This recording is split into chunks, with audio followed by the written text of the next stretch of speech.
அன்பிற்குரிய சகோதர சகோதரிகளே, மாதா தொலைக்காட்சி நேயர்களே, நல்லா இருக்கீங்களா? உங்கள் அனைவருக்கும் எங்களுடைய வாழ்த்துக்களும் ஜெபங்களும். கடந்த பல வாரங்களாய் பரலோக ராஜ்யத்தை குறித்து நாம் தியானித்து கொண்டிருக்கிறோம். பரலோக ராஜ்யத்தினுடைய மிக முக்கியமான பண்பு தான், கடவுள் பிரதானமாய் வைத்திருக்கக்கூடிய பண்பு அன்பு. அன்பு தான் பிரதானம் என்று பரலோக ராஜ்யத்தில் கடவுள் மிக அழகாக ஆழமாக சொல்லி கொண்டிருக்கிறார். அன்பான சகோதர சகோதரிகளே, அன்பை குறித்து ஒரு ஆழமான சில சத்தியங்களை நாம் புரிந்து கொள்ளப் போகிறோம். ப்ரொஃபவுண்ட் அண்ட் லாஸ்டிங் லவ் என்று சொல்ல வேண்டும். ட்ரூ லவ், உண்மையான அன்பு என்றால் ஒரு ஆழமான, ஒரு எப்பொழுதும் நிலைத்திருக்கக்கூடியது, ஒரு வல்லமை தான் அன்பு. எபேசியருக்கு எழுதிய நிருபம் 5வது அதிகாரத்தில் 1 முதல் 2 வரை நாம் இப்படி வாசிக்கின்றோம். ஆகவே நீங்கள் கடவுளின் அன்பார்ந்த பிள்ளைகளாய் அவரை போல் ஆகுங்கள் அப்படிங்கிறார். Therefore be imitators of God as dear children and walk in love as Christ also has loved us and gave him entirely on the cross அப்படிங்கிறார். இமிட்டேட் பண்ணுங்க. எப்படி இமிட்டேட் பண்ணுமா? கிறிஸ்து உங்களுக்காக தம்மை நறுமணம் வீசும் பலியும் காணிக்குமாக கடவுளிடம் ஒப்படைத்து உங்களிடம் அன்பு கூர்ந்தது போல நீங்களும் அன்பு கொண்டு வாழுங்கள் அப்படிங்கிறார். இயேசு கிறிஸ்துவை இமிட்டேட் பண்ணணும், அவரை உலகத்துக்கு நாம் எடுத்து சொல்லணும், அவரை போல வாழ வேண்டும் என்று சொன்னால் ஒரே வழி அவரை போல நாம் பிறரை அன்பு செய்வது. அதனால்தான் பரலோக ராஜ்யத்தில் அன்பை தான் மிக பிரதானமாக வைத்திருக்கிறார் நம்முடைய ராஜா ஆண்டவர் இயேசு கிறிஸ்து. அன்பு தான் ரொம்ப ரொம்ப முக்கியம். பாருங்களேன் அன்பான சகோதர சகோதரிகளே, யோவான் எழுதிய நற்செய்தி 13வது அதிகாரம் 34, 35 இப்படி சொல்றாரு. ஆண்டவர் இயேசு கிறிஸ்து பாதங்களை கழுவுறாரு. கழுவுறது எந்த அளவுக்கு ஒரு தாழ்ச்சி உள்ளதா இருக்குன்னு நமக்கு தெரியும். அதற்கு பிற்பாடு அவர் பாடுகள் அனுபவிக்க போறாரு. அதற்கு முன்னாடி நமக்கு திருத்தூதர்களுக்கு அவர் கொடுத்த கட்டளை பாருங்களேன். யோவான் எழுதிய நற்செய்தி 13, 34, 35. ஒருவர் மற்றவரிடம் அன்பு செலுத்துங்கள் என்னும் புதிய கட்டளையை நான் உங்களுக்கு கொடுக்கிறேன். நான் உங்களிடம் அன்பு செலுத்தியது போல நீங்கள் ஒருவர் மற்றவரிடம் அன்பு செலுத்துங்கள். You love your neighbours as I love to you அப்படிங்கிறார். நீங்கள் ஒருவர் மற்றவருக்கு செலுத்தும் அன்பிலிருந்து நீங்கள் என் சீடர்கள் என்பதை எல்லோரும் அறிந்து கொள்வீர்கள் என்றார். அன்பான சகோதர சகோதரிகளே, கடவுள் அவர் நம்முடைய பிள்ளைகள், நாமெல்லாம் அவருடைய பிள்ளைகள், அவரை போல நாம் இமிட்டேட் பண்ணணும். அவர் எப்படி அன்பை கொடுத்து உலகத்தை நேசித்தாரோ அதே போல் நம்ம அன்பை கொடுத்து அவரை இயேசு கிறிஸ்து யாருன்னு உலகத்துக்கு சொல்லணும். அப்போது ஒருவர் மற்றவரை அன்பு செய்வதன் மூலம்தான் அவருடைய சீடர்கள் என்று சொல்கிறார். அப்போது brotherly love is the only badge and sign of is discipleship என்று சொல்கிறார். அவருடைய திருத்தூதரா, திருத்தொண்டனா, அல்லது அவருடைய பிள்ளை என்பதற்கு ஒரே நமக்கிட்ட இருக்கக்கூடிய ஒரு அத்தாட்சி என்னன்னா, நாம பிறரை அன்பு செய்வது. அவர் எப்படி நம்மை அன்பு செஞ்சாரோ அதே போல நாம் ஒருவரை ஒருவர், கணவனை, மனைவியை, பிள்ளைங்களை, பெற்றோர்களை, சகோதர சகோதரிகளை, நெய்பர்ஸை எல்லோரையும் அன்பு செய்வது தான் அவருடைய சீடன் என்பதற்கு மிகப்பெரிய ஒரு சாட்சி அப்படிங்கிறாரு. இன்னைக்கு உலகத்தில் பார்த்தீங்கன்னா டிவியாக இருக்கட்டும், அல்லது இந்த மாதிரி ஸ்பிரிச்சுவல் டிவியாக இருக்கட்டும், கமர்ஷியல் டிவியாக இருக்கட்டும், அல்லது ரேடியோவாக இருக்கட்டும், அல்லது பாட புஸ்தகமாக இருக்கட்டும், அன்பிற்கு உண்டோம் அடைக்கும் தாடு என்று வள்ளுவர் சொன்ன திருக்குறளாக இருக்கட்டும், புராண கதைகளாக இருக்கட்டும், அல்லது ஒரு ஆண் பெண்ணும் பேசுகிற பொழுது இருக்கட்டும், கல்லூரியாக இருக்கட்டும், பள்ளிக்கூடமாக இருக்கட்டும், எல்லாரும் அதிகமாய் பேசுவது லவ் லவ், அன்பு அன்பு என்று அதிகமாக நம்ம பேசுகிறோம். இன்னைக்கு உலகத்தில் அதிகமாக பேசப்படக்கூடிய ஒரு வார்த்தை என்று சொன்னால் லவ், அன்பு. இதைத்தான் நாம் எல்லோரும் பேசுகிறோம். ஆனால் எல்லோரும் பேசுகிறோமே தவிர அதனுடைய true meaning of love is completely lost. அன்பின் உண்மையான அர்த்தத்தை தெரியாமல் இதுதான் அன்பு, மிரட்டுவது தான் அன்பு, அல்லது அடிப்பது தான் அன்பு, அல்லது எதையோ அன்பு நினச்சி அன்பு என்கிற வார்த்தையை வளைத்து திரித்து நம்ம தவறாக அர்த்தம் புரிந்து அன்பை செலுத்தி கொண்டிருக்கிறோம், அன்பை பெற்றுக்கொண்டிருக்கிறோம். அன்பான சகோதர சகோதரிகளே, the word love has been twisted, abused and misused and perverted completely. அன்பு அப்படிங்கிறத கடவுள் ஆண்டவர் இயேசு கிறிஸ்து கற்றுக் கொடுத்த அன்பு என்கிற அந்த உண்மையான வல்லமையை நாம் நம்முடைய சுயநலத்துக்காக அல்லது நம்முடைய வளர்ச்சிக்காக அல்லது நம்மளுடைய திருப்திக்காக அதை வளைத்து திரித்து ஒரு மாதிரி அன்புன்னா என்னென்னமோ சொல்ல ஆரம்பிச்சிட்டோம். அது ஒரு ஃபிசிக்கல் அட்ராக்ஷன் அப்படிங்கிறோம், அது ஒரு இமோஷன் அப்படிங்கிறோம், அது ஒரு பயங்கர வல்லமைங்கிறோம், இன்ஃபேக்சுவேஷனுங்கிறோம், அது எப்படியோ சொல்கிறோம். உண்மையான அன்பின் அர்த்தத்தை புரிந்து வாழ்கிறவங்க மிக மிக மிக கம்மி. ஒரு பிரெஞ்சு ஆத்தர் இப்படி சொல்றாரு. என்ன சொல்றாரு அப்படின்னா, true love is like ghost அப்படிங்கிறார். உண்மையான அன்பு என்பது ஒரு ஆவி மாதிரி. அப்போ many people talks about it, everybody talks about it. எல்லாரும் இந்த உலகத்தில் எல்லாரும் பேச அன்பு இருக்கா, அன்பு இல்லைன்னா நீ வாழ முடியாது, அன்பு இருந்தால் தான் எல்லாம் பண்ண முடியும்னு சொல்லி அன்பை பற்றி பேசுகிறாங்க. ஆனால் few have seen அப்படிங்கிறார். மிக சிலரை, சொற்பமானவர்கள் தான் அந்த அன்பை உண்மையிலே புரிந்து அறிந்து வாழ்கிறாங்க அப்படிங்கிறார். அன்பான சகோதர சகோதரிகளே, விவிலியத்தில் தொடக்க நூல் புஸ்தகத்திலிருந்து ரெவலேஷன் வர நீங்கள் படிச்சிங்கன்னா அன்பு அது மிகப்பெரிய ஒரு டிரான்ஸ்ஃபர்மேட்டிவ் பவர் அண்ட் ரெடம்டிவ் பவர் என்று ஆண்டவர் இயேசு கிறிஸ்து சொல்கிறார். டிரான்ஸ்ஃபர்மேட்டிவ் பவர் அப்படின்னா ஒரு சாதாரண கோழையை, ஒரு சாதாரண ஒரு பயந்தாங்குழியை, ஒரு சாதாரண உலக அறிவு இல்லாத ஒரு மனுஷனை, சாதாரண கடவுள் அறிவு இல்லாத ஒரு மனுஷனை மிகப்பெரிய ஒரு உருமாற்றம் அடைந்த மிகப்பெரிய ஒரு செயின்ட்டா அல்லது வல்லமையுள்ள சயின்டிஸ்டா அல்லது வல்லமையுள்ள ஒரு அட்வொகேட்டா, ஒரு நல்ல மனுஷனா, ஒரு ஆண்டவர் இயேசு கிறிஸ்துவின் வல்லமையுள்ள ஒரு சாட்சியா மாற்றக்கூடியது அன்பு. டிரான்ஸ்ஃபர்மேட்டிவ் பவர் என்று விவிலியம் சொல்லுகிறது. அப்போ இன்னொன்று என்ன சொல்லுதுன்னா, ரெடம்டிவ் பவர் என்று சொல்லுகிறது.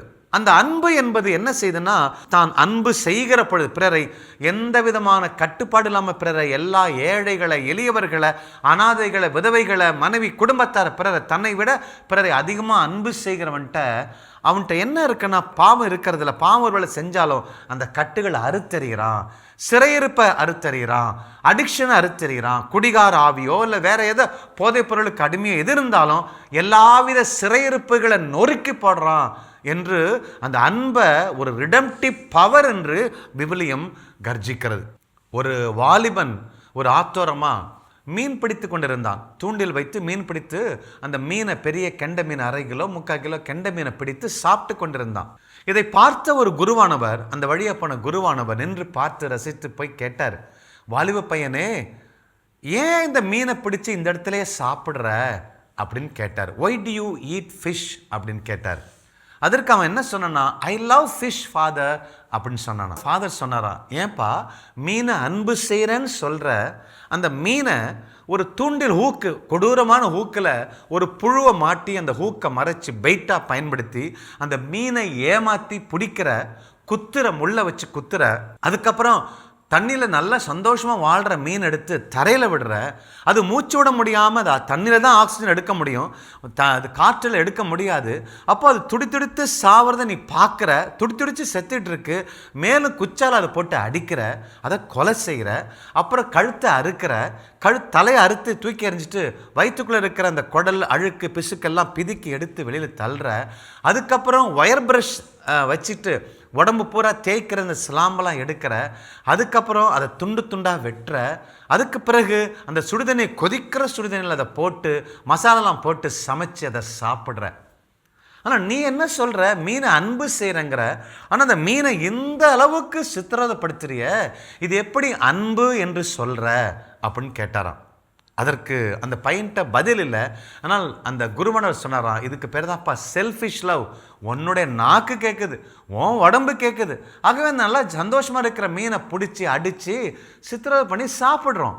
அப்போது இதுக்கு பேர் தான் ஃபிஷ் லவ். சுயநலம் நிறைந்த அன்பாளர்கள் தான் இந்த உலகத்தில் அதிகமாக இருக்கிறாங்கன்னு சொல்லி அந்த விவிலிய அறிஞர் என்ன சொன்னாராம், அதுக்கு பேர் ஃபிஷ் லவ் என்று பெயர் வச்சாராம்.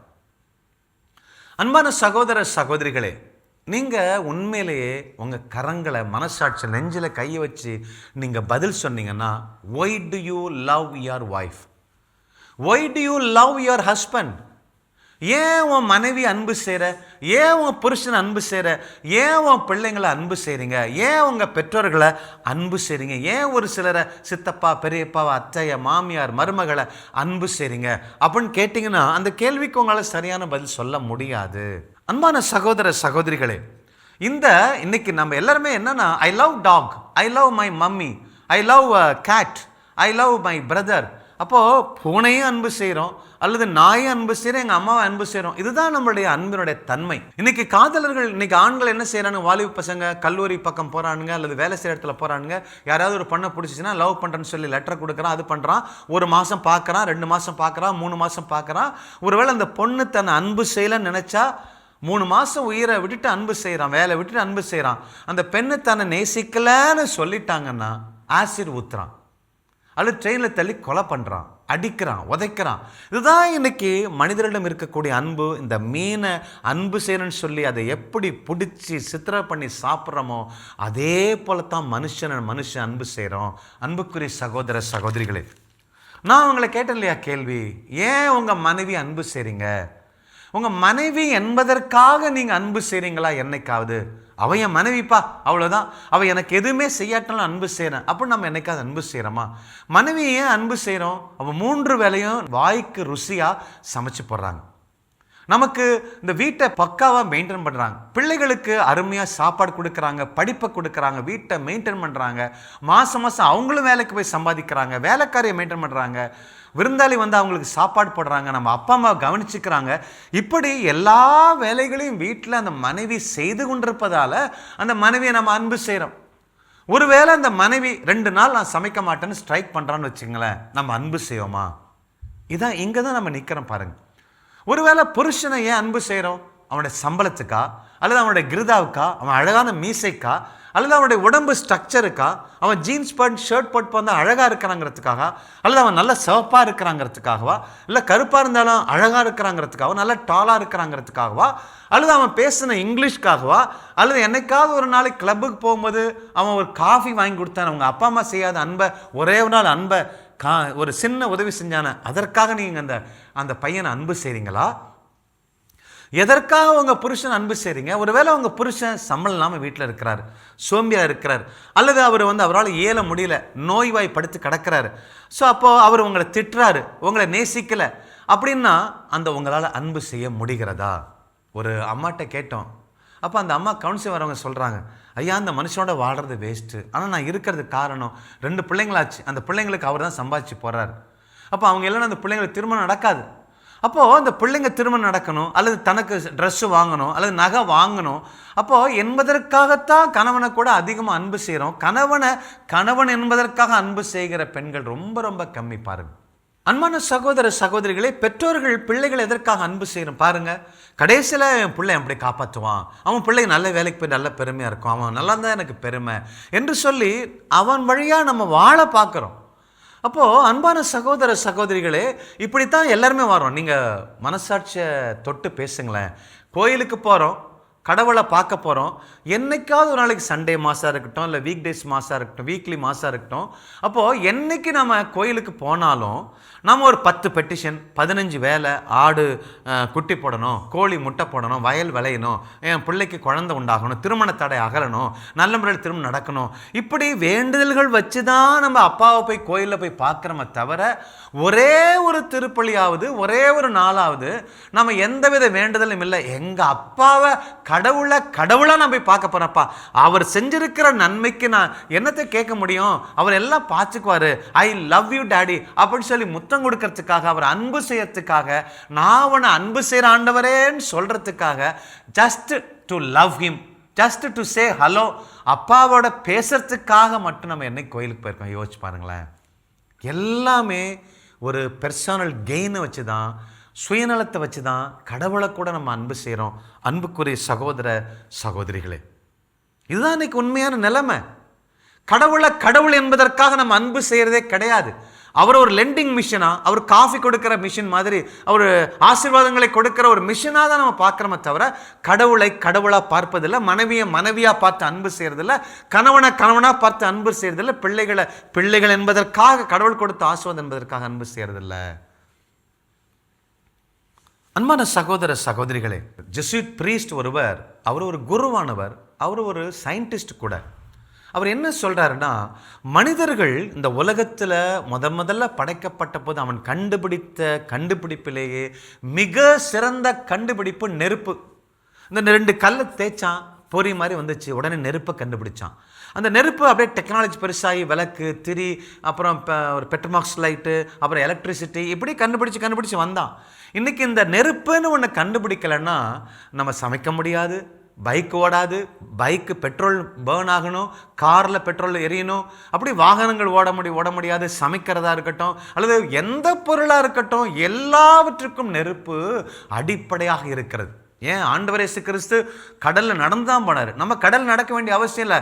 கண்டம் விட்டு கண்டம் பாயெல்லாம் ஃப்ளைட்டில் போய் அந்த அளவுக்கு இன்னைக்கு முன்னேறி வந்திருக்குன்னா மனுஷன் கண்டுபிடிச்ச கண்டுபிடிப்பிலேயே மிக சிறந்த, சயின்டிஃபிக்காகவும் சிறந்தது, ஸ்பிரிச்சுவலாகவும் சிறந்தது, இருளை அகற்றுகிற ஒளி, என் பாதைக்கு வெளிச்சம், கடவுளை தேடி கண்டுபிடிக்கக்கூடிய ஒளி, இப்படி மெழுகுவர்த்தி, இப்படி என்றெல்லாம் பல விஷயத்தில் அது ஆவிக்குரிய காரியமாகவும் இருக்கிறது. அப்போது இந்த நெருப்பு தான் மிக சிறந்த ஒரு கண்டுபிடிப்பு அப்படின்னு சொல்லி அவர் வரிசையாக சொல்லிட்டு கடைசியில் அவர் சொல்கிறாரு, அவன் எப்படி நெருப்பை கண்டுபிடிச்சு ஒரு புதிய உலகத்தை படைச்சானோ அதே போல் இன்னைக்கு ஒவ்வொரு மனுஷனும் he should rediscover the true meaning of love. அதனால் எப்படி நெருப்பை கண்டுபிடிச்சானோ அதே போல் every person should rediscover the true meaning of love. உண்மையான அன்புனா என்னங்கிறத அவன் கண்டுபிடிக்கணும். அவன் கண்டுபிடிச்சா மட்டும்தான் இந்த உலகம் உருப்படும். அப்போ நெருப்பை கண்டுபிடிச்ச அவன் இப்போ அவன் அந்த உண்மையான அன்பை கண்டுபிடிக்க தயாரா? அப்படி கண்டுபிடிச்சா அந்த உலகம் 100 வருஷத்திலே மாறிடும்ங்கிறார். அப்போ என்ன சொல்றாருன்னா, இன்னைக்கு நம்ம கண்டுபிடிக்கிறோம், வயிற்றில வரப்போற குழந்தைக்கு சொல்றோம் அன்பு தான் பிரதானது. கடவுள் இயேசு கிறிஸ்து காட்டின அன்பை அவனுக்கு சொல்லிக் கொடுத்து, அந்த பிள்ளைக்கு சொல்லிக் கொடுத்து வளர்க்க 100 வருஷத்துக்குள்ளர இந்த ஏற்கனவே பிறந்த குழந்தைங்க எல்லாம் செத்து போயிடும். அப்போ புதிய உலகம் படைக்க முடியும். அப்போ அன்பான ஒரு உலகத்தை, இந்த உலகத்தை உண்டாக்க முடியும். நாடை அன்பு செய்யக்கூடிய அற்புதமான இந்த உலகத்தை உண்டு பண்ண முடியும் என்று சொல்லுகிறார். என் அன்பார்ந்த கடவுளின் பிள்ளைகளே, therefore be imitators of God as beloved children of God என்று எபேசியர் புத்தகத்தில் 5வது அதிகாரத்தில் 1 வசனத்தில் நமக்கு மிகப்பெரிய சேலஞ்சை கடவுள் கொடுக்கிறாரு. இயேசு கிறிஸ்து எப்படி நம்ம அன்பு செஞ்சாரோ அதே போல் அன்பு செஞ்சாதான் அந்த உலகத்தில் மாறும். இயேசு கிறிஸ்து அந்த உலகம் கண்டுபிடிக்கும். நமக்குள்ள இருக்கிற இயேசு கிறிஸ்துவை கண்டுபிடிக்க வெறும் ஜெபம் மட்டும் பத்தாது, வசனங்களை சொன்னால் பத்தாது, அல்லது நான் ஒரு சாதுவா சாந்தமா யாரையும் திட்டாம இருந்தால் பத்தாது.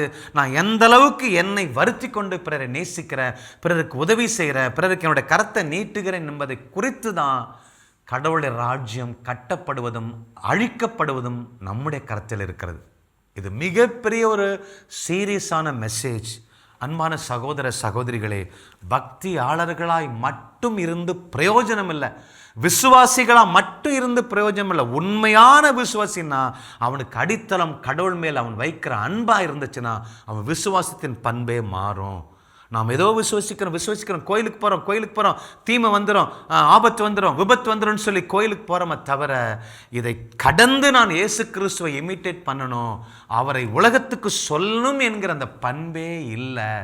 நான் மிகப்பெரிய திறமையாளராக இருக்கலாம், அந்நிய பாஷை பேசலாம், கீபோர்டு போடலாம், இறைவார்த்தை வாசிக்கலாம், அல்லது கொயரில் இருக்கலாம், பேரவை தலைவராக இருக்கலாம், என்ன பிரயோஜனம்? என்னிடம் பிரசனேகம் இல்லை என்று சொன்னால் இது நல்ல ஆழமாக வச்சுக்கோங்க. ரீடிஸ்கவர் உங்களுக்குள்ளே இருக்குது, வேற எங்கேயும் உலகத்தில் போய் கண்டுபிடிக்க தேவையில்லை. உங்கள் உள்ளத்தில் ஊற்றப்பட்டிருக்கிறது தேவ அன்பு. அதை வெளியில் கொண்டு வாங்க. எது அடைச்சிருக்கு திறந்து விடுங்க. இந்த உலகம் மாறும், நீங்களும் மாறுவீர்கள். மிகப்பெரிய ஒரு அற்புதமான வாழ்க்கை நீங்கள் வாழ்வீர்கள். அன்பை அடித்தளமாக வைத்து உங்கள் குடும்பத்தை கட்டுங்கள். God plus. கிறிஸ்து இயேசுவில் என் அன்புக்குரியவர்களே, நமக்கு தெரியாத ஒரு விஷயம் அல்ல, தெரியாத ஒரு வார்த்தை அல்ல, தினம் தினம் அதிக முறை உபயோகிக்கிற ஒரு வார்த்தை, பேசப்படுகிற ஒரு பேசு பொருளாக இருக்கக்கூடிய அந்த அன்பு, அது எப்படி அந்த ஒரிஜினல் அன்பு அப்படிங்கிறதுல அது திரிந்து மருவி மாறி இன்னைக்கு சிதைந்து அது ஒரு கீழ்த்தரமான ஒரு விஷயமா இன்னைக்கு மாறி போய் இருக்கிறது என்று சொல்லி இந்த நாளின் இறை வார்த்தை பகிர்வு நமக்கு தெளிவாய் கூறியது. ஆண்டவர் இன்னைக்கு மிக ஆழமாக நமக்கு ஒரு பெரிய ஒரு பொறுப்பை நமக்கு கொடுத்திருக்கிறது. ஒரு புதிய கட்டளை அல்ல, ஆண்டவர் ஆரம்பத்திலேருந்து நமக்கு கொடுத்த அதே கட்டளை தான். நீங்கள் கடவுளின் அன்பார்ந்த பிள்ளைகளாய் அவரை போல் ஆகுங்கள். கிறிஸ்து உங்களுக்காக தம்மை நறுமணம் வீசும் பலியும் காணிக்கையுமாக கடவுளிடம் ஒப்படைத்து உங்களிடம் அன்பு கூர்ந்தது போல நீங்களும் ஒருவர் மற்றவரிடம் அன்பு கொண்டு வாழுங்கள் என்கிறார். நீங்களா ஒரு டெஃபினிஷன் உண்டாக்கிக்காதீங்க அன்புக்கு. நான் என்ன செஞ்சனோ, நான் எப்படி உங்களுக்காக என்னையே வெறுமையாக்கி என்னை எம்டி பண்ணி உங்களை அன்பு செய்தேனோ அப்படி நீங்க ஒருவர் மற்றவரிடம் அன்பு செய்யுங்கள் என்கிறார். Imitators of Christ. கடவுளுடைய அன்பை அப்படியே பிரதிபலிக்கக்கூடியவர்களாக நாம் மாற வேண்டும் என்று சொல்லி ஆண்டவர் சொல்லுகின்றார். புதியதோர் கட்டளை உங்களுக்கு தருகிறேன், உங்களுக்கு நான் அன்பு செய்தது போலவே நீங்களும் ஒருவருக்கொருவர் அன்பு செய்யுங்கள் என்கிறார் ஆண்டவர். இதைத்தாங்க ஆண்டவர் சொல்றார். நான் உங்களுக்கு அன்பு செய்தது போல. நீங்களா சொல்லிக்காதீங்க. ஒரு கீழ்த்தரமான ஒரு விஷயத்தை வச்சுட்டு தான் அன்பு, அழிப்பது அன்பு, எதிர்பார்ப்பது அன்பு, இதோ கொலை செய்வது அன்பு அல்ல. ஆண்டவர் இயேசு கிறிஸ்து செய்ததுதான் அன்பு. அவர் கொடுத்தது தான் அதுக்கான டெஃபினிஷன். ஏன்னா அந்த அன்பில் தான் அந்த நம்மை மறுரூபமாக்கக்கூடிய வல்லமை அடங்கி இருக்கிறது, நம்மை மீட்கக்கூடிய வல்லமை அடங்கி இருக்கிறது. ஏதோ அன்பு செய்யறதுனால அப்படின்னு சொல்லி மக்கள் நல்லா இருப்பாங்க, அப்படி இல்லை. நாம மீட்பு பெறும்படியாக, நாம் இயேசுவை போல மாறும்படியாக செய்யக்கூடிய ஒரே காரியம் அது அன்பு. அந்த அன்பு இயேசு கிறிஸ்து காட்டிய அன்பு. அதனால்தான் இயேசு கிறிஸ்து தம்மையே பலியா ஒப்பு கொடுத்து சார், இதை என் நினைவாய் செய்யுங்கள் என்று சொல்லி என்னையே உங்களுக்காக கடவுளிடம் நான் காணிக்கை அர்ப்பணிச்சு என்னையே உடைச்சு அந்த கோதுமை மணி மண்ணில் விழுந்து மடிந்து அது அப்படியே ஒரு அப்பமா மாறி அதை நான் உங்களுக்கு கொடுக்குறேனே, உங்களுக்கு உயிராய் மாறுபடியாக கொடுத்தனே, அது போல கொடுக்க மாட்டீங்களா என்று கேட்கக்கூடிய அந்த அன்பு பாருங்கள். அதையே நம்ம இப்ப பாடி ஜெபிப்போம். இதை என் நினைவாய் செய்ய மாட்டாயா என்கிற அந்த இயேசு கிறிஸ்துவின் குரல் நம்முடைய இருதயத்தில் ஒலிக்கட்டும். அதுவே நம்முடைய அடிநாதமாய் மாறட்டும். நம் வாழ்க்கையினுடைய உந்து சக்தியாக அது மாறட்டும். நாம் அன்பு என்று சொல்லக்கூடிய காரியங்கள் மாறி இந்த தியாக அன்பு, உருமாற்றும் அன்பு நமக்குள் வல்லமையாய் பெருகட்டும். ஜெபிப்போம் பாருங்கள். இயேசுவே, எங்களை மாற்றும் ஆண்டவரே, இந்த டிரான்ஸ்ஃபர்மேட்டிவ் பவர், ரிடம்டிவ் பவர் என்று சொல்லப்படுகிற இந்த அன்பு எங்களுக்குள் நிரம்பும்படியாய் உடைய தூய ஆவியானவர் வழியாக ஒவ்வொருடைய உள்ளத்தையும் ஆட்கொள்வீராக. இதை என் நினைவாய் செய்ய மாட்டாயா, என் உடலை உண்டு உயர மாட்டாயா, இதை என் நினைவாய் செய்ய மாட்டாயா, என் உடலை உண்டு உயர மாட்டாயா, குருதி அருந்தி திருந்த மாட்டாயா, என் குருதி அருந்தி திருந்த மாட்டாயா, என்னை போல வாழ மாட்டாயா, நீ என்னை போல மாற மாட்டாயா, இதை என் நினைவாய் செய்ய மாட்டாயா, என் உடலை உண்டு உயர மாட்டாயா. நாம் அப்படி வாழ வேண்டும் என்று சொல்லிதான் அவருடைய உடல், அவருடைய ரத்தத்தையே நமக்கு உணவாய் கொடுத்திருக்கிறார், அவராய் மாறும்படி.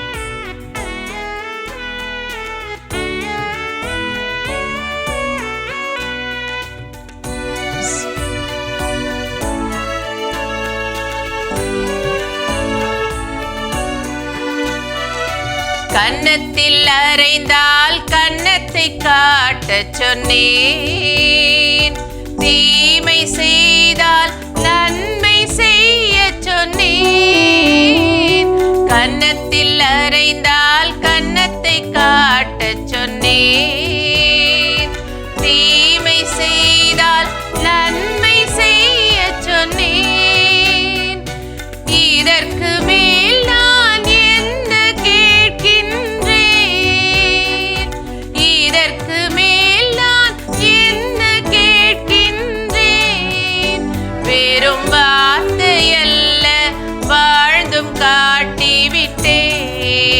வெறும் வார்த்தையல்ல வாழ்ந்தும் காட்டிவிட்டேன். இதை என் நினைவாய் செய்ய மாட்டாயா? என் உடலை உண்டு உயர மாட்டாயா? பணிவிடை பெற அன்று பணியை செய்ய சொன்னேன். தாழ்ச்சி கொண்டால் உயர்வு உறுதி என்றேன். இதற்கு மேல் நான் என்ன கேட்கின்றேன்? உன்னை வாழ வைக்க வாழ்ந்தும் காட்டிவிட்டேன். உன்னை வாழ வைக்க வாழ்ந்தும் காட்டிவிட்டேன். அப்பா, உம்மை பற்றி கொள்கிறோம் சுவாமி. அப்பா, எங்களுடைய கீழான அன்பு மாறி போகட்டும். சுயநலமான அன்பு எங்களை விட்டு விலகி செல்லட்டும் ஆண்டவரே. எனக்கு எனக்கு என்று வாழ்கிற வாழ்க்கை போதும், என் விருப்பம் என்று சொல்லி வாழ்ந்த வாழ்க்கை போதும் ஆண்டவரே. அப்பா, இதோ வெறுமையா எங்களை உம்முடைய கரத்தில் ஒப்பு கொடுக்கிறோம். நிரப்புங்கப்பா. உம்மிடம் இருந்த அதே அன்பு தூய ஆவியானவர் வழியாக எங்களுக்குள் பாயட்டும் ஆண்டவரே. உம்முடைய திரு உடலை உண்டு உம்முடைய திரு ரத்தத்தை பருகிற நாங்கள் உம்மை போல் மாறுவோமாக சுவாமி. அப்பா, ஒரு அன்பு புரட்சி இந்த உலகத்தில் உண்டாகும்படியாக இணைப்பில் உள்ள ஒவ்வொருவரையும் உம்முடைய அன்பின் பிரதிபலிப்பாய் மாற்றுவீராக.